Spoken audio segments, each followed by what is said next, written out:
Doctors of Reddit, what do we not know about the human body? One I didn't see mentioned, we apparently do not know precisely how our bodies can distinguish gas from feces. We have some ideas. We know there are a ton of nerve endings in the area, but the precise mechanism of our bodies telling our brains this is a fart, let loose, is not really understood. What blows my mind is, it's distinct enough that we even pass gas while asleep. That difference must be wired deep. This is what Reddit is for.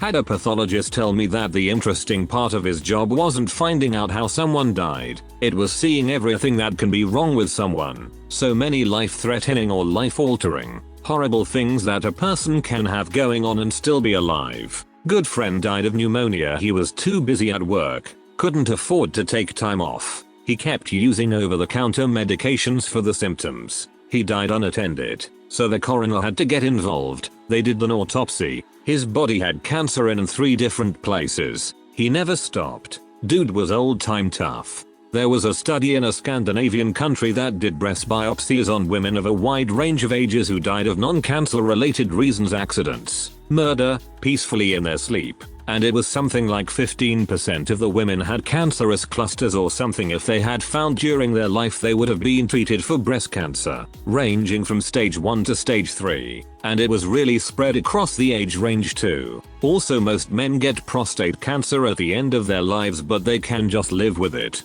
It's one of these contained cancers that seem to not metastasize.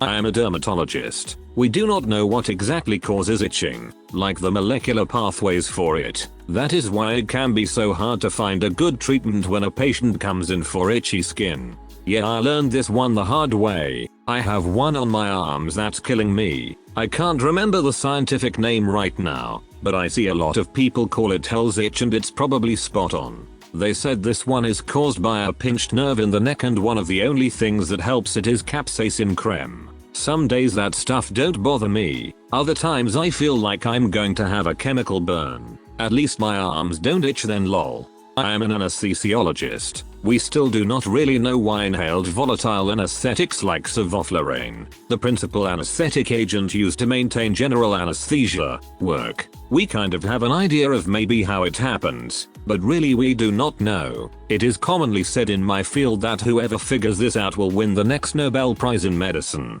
One of my favorite facts about anesthesia is that modern anesthesia was first made safe and reliable by John Snow. The same John Snow of the 1854 Broad Street cholera outbreak fame, who gave much needed boost to germ theory. Anesthesia was apparently developed by dentists in the United States, starting with ether but without accounting for Boyle's laws. Snow developed an apparatus that would standardize delivery to give patients a predictable dose. He also figured out doses by testing this on himself, which is generally attributed to him getting a stroke and his demise at a relatively early age. John Snow was also the dude to be the first to give anesthesia to a royal by anesthetizing Victoria for her childbirths.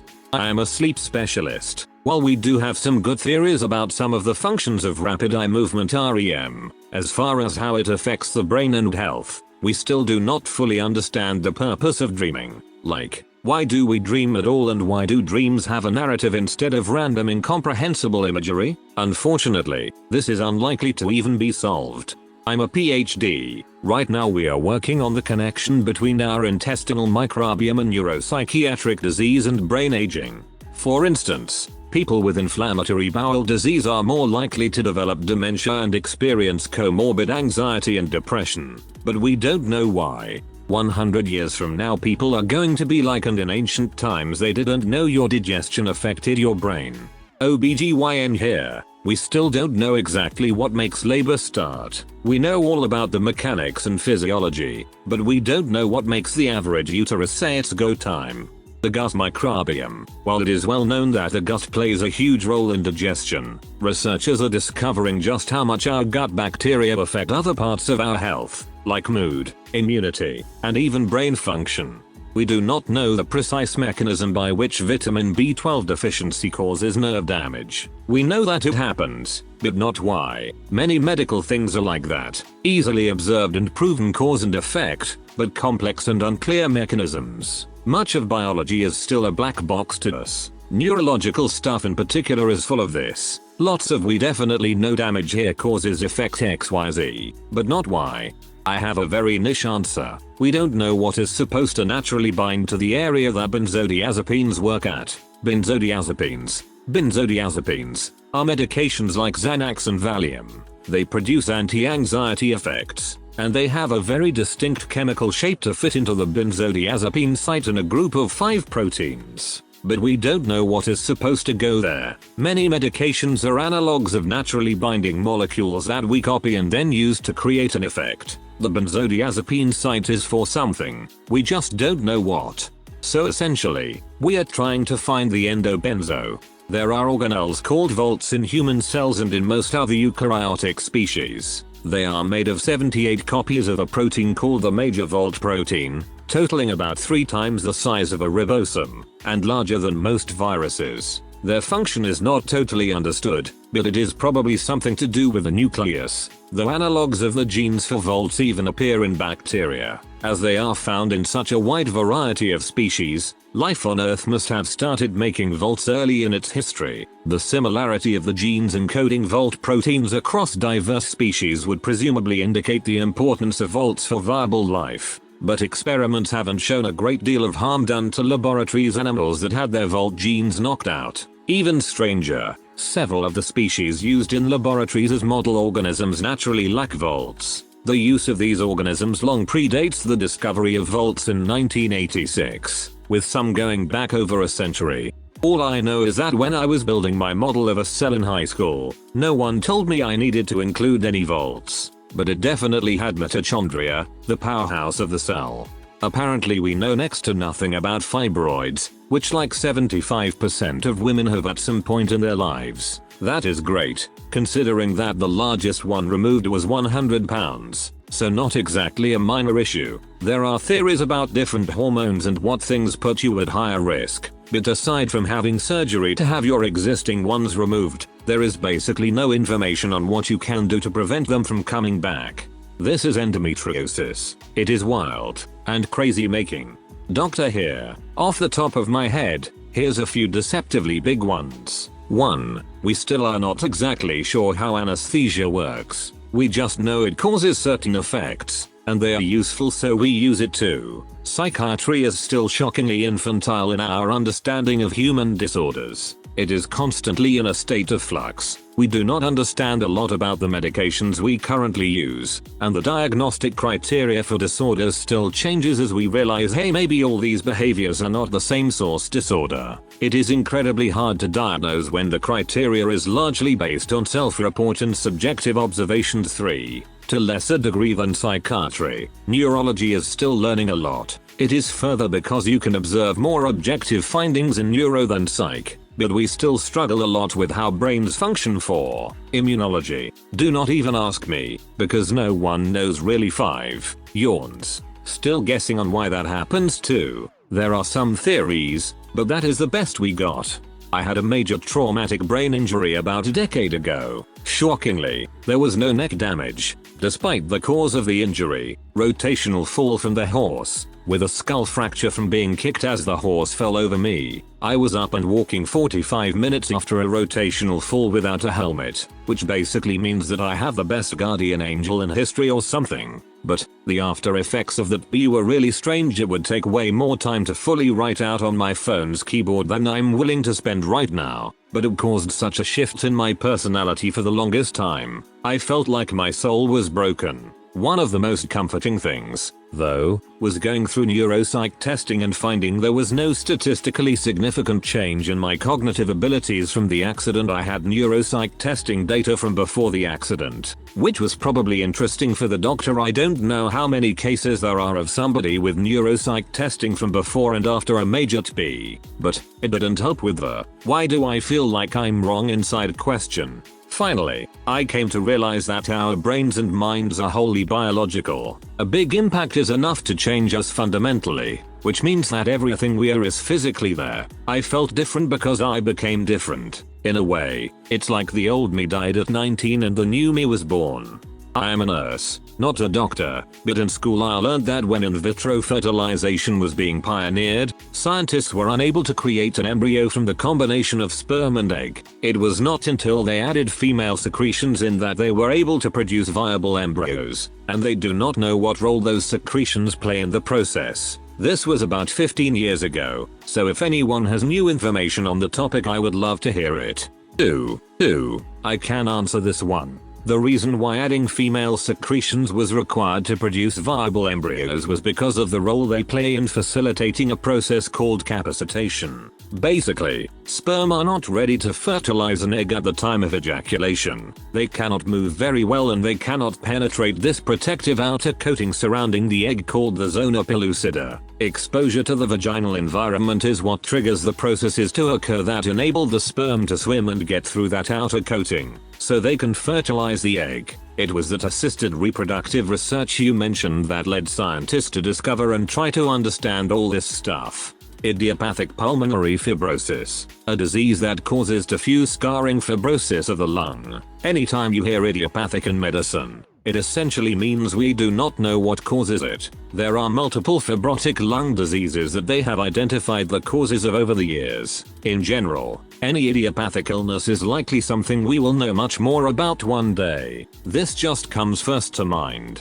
For many medicines, it is not clear how they work, or even if they work. For example, look at the actual efficacy trials of name-brand antidepressants. When you look at them in aggregate, they look like they barely work. Yet, basically everybody knows somebody whose life was saved by a specific antidepressant. I wonder if some of the reason for that is that not all people diagnosed as having major depressive disorder have that as the main issue. I was diagnosed with major depressive disorder years ago and nothing ever worked. Not medications, not cognitive behavioral therapy, nothing. I was diagnosed as an adult in my 40s with attention deficit hyperactivity disorder, was medicated, and haven't had a major depressive episode since. Major depressive disorder wasn't the cause, it was the symptom. Not a doctor, but I study cell and molecular biology. The immune system is wildly complex and right now feels as though we are staring down into Mariana's Trench.